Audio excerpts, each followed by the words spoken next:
Hi friends, మనందరికీ common problem ఒకటి ఉంది. అదేంటంటే మా పేరెంట్స్ మమ్మల్ని అర్థం చేసుకోరు, ఎప్పుడూ మమ్మల్ని కంట్రోల్ చేస్తారు అని మనం వాళ్ళతో మాట్లాడడం మానేస్తాం.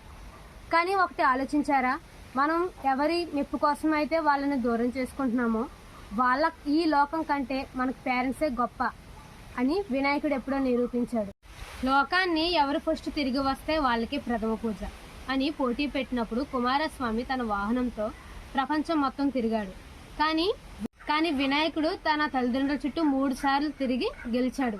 నా తల్లిదండ్రులే నా ప్రపంచం, వాళ్ళ పాదాల దగ్గరే సమస్త లోకాలు ఉన్నాయి అని చెప్పి శివపార్వతుల మనసు గెలుచుకున్నాడు.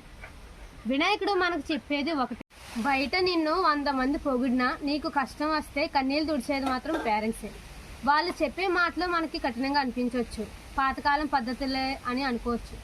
మన పేరెంట్స్ మనపై ఎంత కఠినంగా మాట్లాడినా వాళ్ళ ఉద్దేశం మాత్రం ఎప్పుడు మనకు మంచి జరగాలనే కోరుకుంటారు.